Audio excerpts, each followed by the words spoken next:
Hello बच्चों, कैसे हैं आप सभी। हम उम्मीद करते हैं कि आप लोग बहुत ही अच्छे होंगे।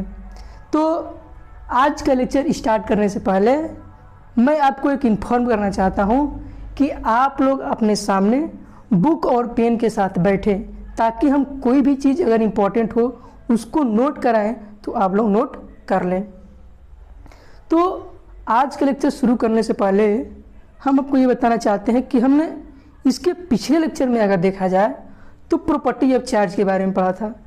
प्रॉपर्टी ऑफ चार्ज में हमको ये बताया था कि लाइक चार्ज जो है वो एक दूसरे को रिपेल करते हैं और दो जो है अलग अलग डिफरेंट के चार्ज हों वो एक दूसरे को अट्रैक्ट करते हैं। तो ये प्रॉपर्टी ऑफ चार्ज थी। और आज का लेक्चर हम लोग पढ़ेंगे वो होगा हमारा कूलम्ब्स लॉ। उस लेक्चर ही हमारा जो थर्ड है उसमें हम लोग पढ़ेंगे कि कूलम्ब्स लॉ क्या होता है। तो आप लोग ज़रा ध्यान से देखिएगा कूलम्ब्स लॉ क्या होता है। कूलम्ब्स लॉ एक कूलम्ब्स जो साइंटिस्ट थे हमारे उन्हीं के नाम पे ये लॉ पड़ा और वो क्या कहलाया, अपने ही नाम पे एक लॉ दे बैठे और उनका नाम था कूलम्ब्स और इसीलिए इनका नाम पड़ा कूलम्ब्स लॉ।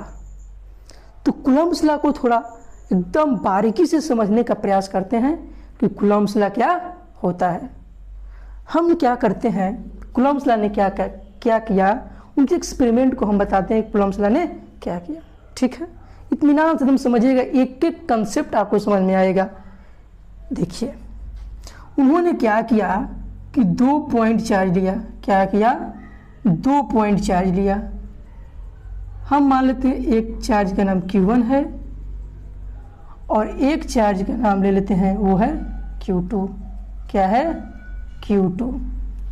उन्होंने 2 चार्ज लिया। वो चार्ज कैसे थे, पॉइंट चार्ज थे। कैसे थे, पॉइंट चार्ज थे। उन्होंने 2 पॉइंट चार्ज लिया।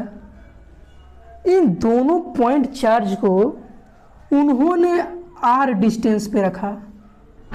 किस डिस्टेंस पे रखा, R डिस्टेंस पे रखा। 2 पॉइंट चार्ज को उन्होंने R डिस्टेंस पे रखा और उन्होंने, और मान लेते इन दोनों के बीच का डिस्टेंस कितना है, R है। कितना है, R है। इन दोनों चार्ज के बीच एक डिस्टेंस रखा और इन दोनों चार्ज के बीच का डिस्टेंस कितना था, R था। उन्होंने क्या किया कि जो कूलम्ब्स लॉ है उन्होंने बताया कि इन दोनों चार्ज के बीच जो फोर्स लगेगा, कूलम्बिक फोर्स, Fc का मतलब होता है कूलम्बिक फोर्स। उन्होंने बताया कि इन दोनों चार्ज के बीच जो लगने वाला फोर्स है, क्या कहा, इन दोनों चार्ज जो R डिस्टेंस पे रखे हैं, इन दोनों चार्ज के बीच लगने वाला जो फोर्स है ना वो डायरेक्टली प्रोपोर्शनल है इन दोनों चार्जेज के प्रोडक्ट के बराबर। क्या किया उन्होंने कि 2 चार्ज लिया और उन दोनों चार्ज के बीच में बताया कि दोनों चार्ज के बीच लगने वाला जो फोर्स है ना वो डायरेक्टली प्रोपोर्शनल है प्रोडक्ट ऑफ 2 चार्जेज। जो हम 2 चार्जेस लिए हैं, इन दोनों चार्जेस का जो प्रोडक्ट है उसका क्या है, डायरेक्टली प्रोपोर्शनल है। ये रहा हमारा इक्वेशन नंबर फर्स्ट।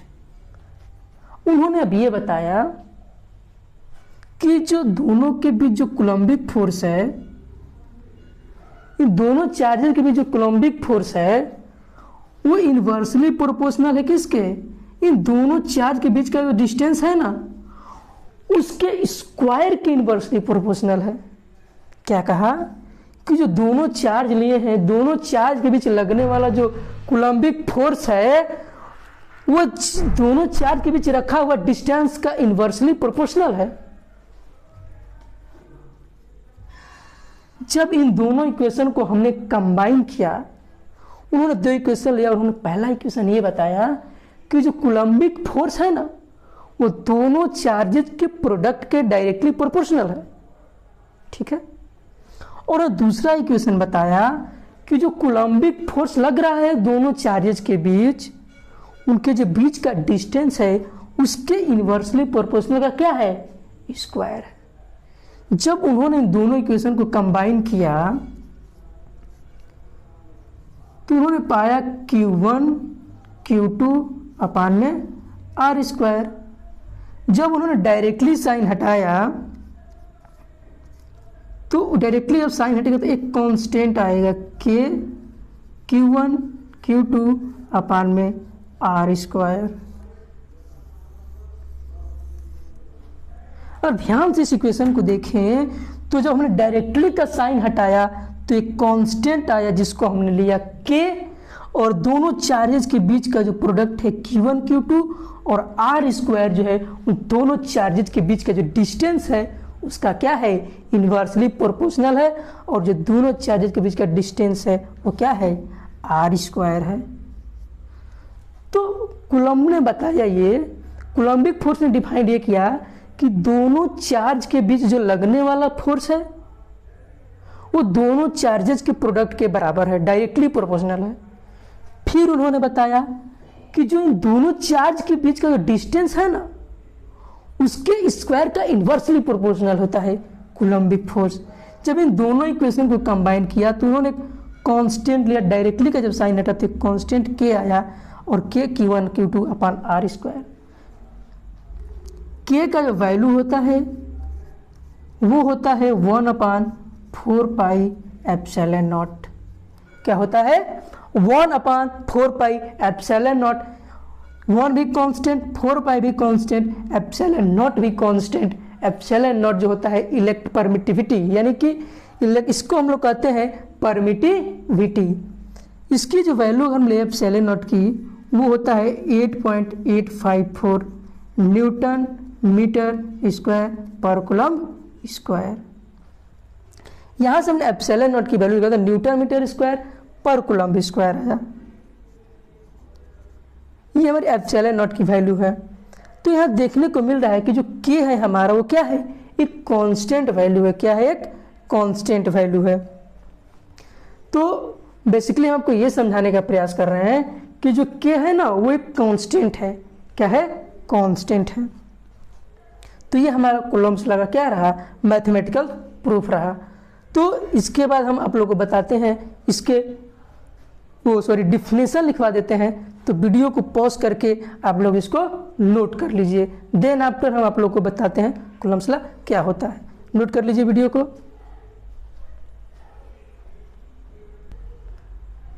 तो आप लोग इसको नोट कर लेते हैं, तब हम इसको इरेज करते हैं, उसके बाद डिफिनेशन लिखवाते हैं। तो हमने एक बार फिर रिवाइज कर देते हैं आपको। हमने बताया कि जो दो चार्जेज हैं उन दोनों के प्रोडक्ट के बराबर है और उनके बीच का जो डिस्टेंस है उसके स्क्वायर का इन्वर्सली प्रोपोर्शनल है। और जब दोनों इक्वेशन को हमने कंबाइन किया तो डायरेक्टली का साइन हटा तो आया के Q1 Q2 अपन R स्क्वायर। एक बार हम इक्वेशन में रख के देखते हैं इसको, थोड़ा ध्यान से समझिएगा। FC की वैल्यू जो है हम लोग लिखते हैं FC के की वैल्यू हम लोग 1/4 पाई एप्सिलॉन नॉट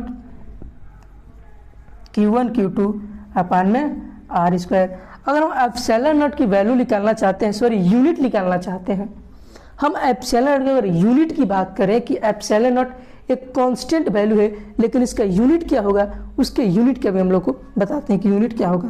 अगर इन दोनों को मल्टीप्लाई करें तो एप्सिलॉन नॉट हो जाएगा FC newton R metre square, और दो चार्जेस हैं तो ये हो जाएगा कूलम्ब स्क्वायर। तो एप्सिलॉन नॉट का यूनिट क्या हो जाएगा, कूलम्ब स्क्वायर अपान में न्यूटन मीटर स्क्वायर। ये रहा एप्सिलॉन नॉट का यूनिट। हमने क्या किया कि के की जगह पे 1/4 पाई एप्सिलॉन नॉट वैल्यू रखा, और एप्सिलॉन नॉट एक कांस्टेंट है तो एप्सिलॉन नॉट और R स्क्वायर दोनों मल्टीप्लाई हो जाएगा, न्यूटन R का square metre square, Q1 Q2 है तो कूलम्ब का स्क्वायर, एप्सिलॉन नॉट कूलम्ब का square upon newton metre square. ये रहा एप्सिलॉन नॉट का यूनिट। अगर इसकी कांस्टेंट वैल्यू इसकी देखें तो होता है 8.854 coulomb square newton metre square. ये यूनिट का बात रही। तो आप लोग इसको वीडियो को पॉज करके नोट कर लीजिए ये वाला कंसेप्ट यूनिट। तो हम लोग इसका डिफिनेशन लिखवा देते हैं कूलम्ब्स लॉ क्या होता है। वीडियो को पॉज करके नोट कर लीजिए, ठीक है। हम इरेज करते हैं इसको, कर दे इरेज, ठीक है।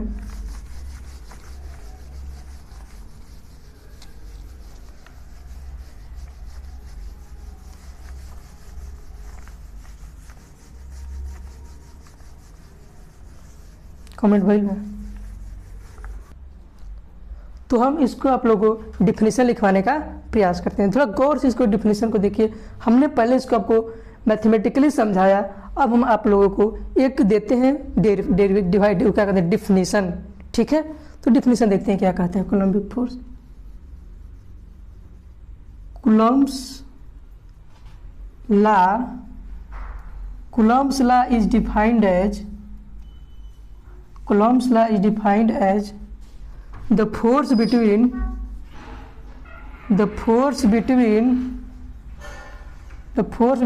two point charges. The force between 2 point charges is inversely proportional to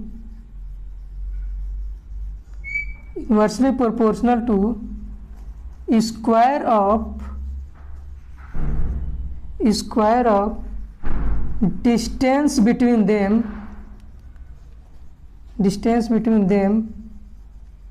and inversely proportional to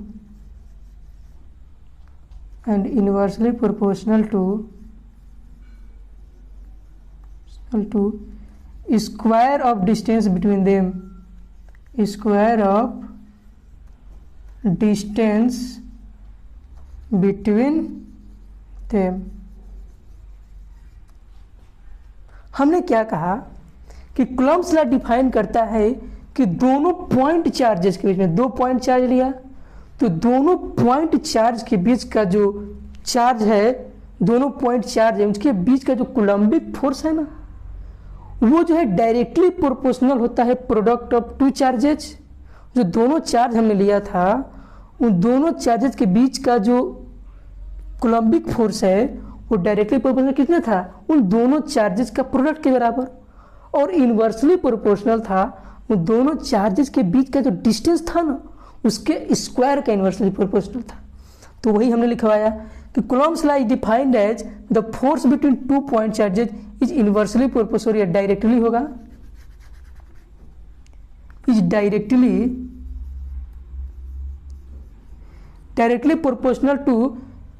proportional to square of distance between them and inversely proportional square of distance directly proportional to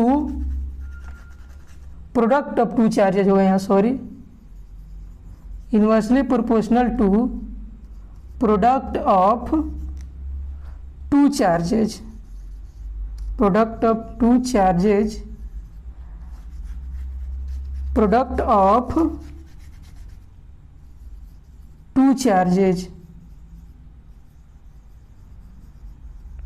charges and inversely proportional to square of distance between them। दोनों charges के बीच का जो distance था उसके square का inversely proportional था Coulomb's law. तो इसको डिफिनीशन को आप लोग नोट कर लीजिए, तो हम आपको बताते हैं इसके आगे। अब हम इसको इरेज करते हैं, तब आप लोग को हम आगे बताते हैं। इरेज कर दे, इसको आप लोगों ने नोट कर लिया होगा, ठीक है।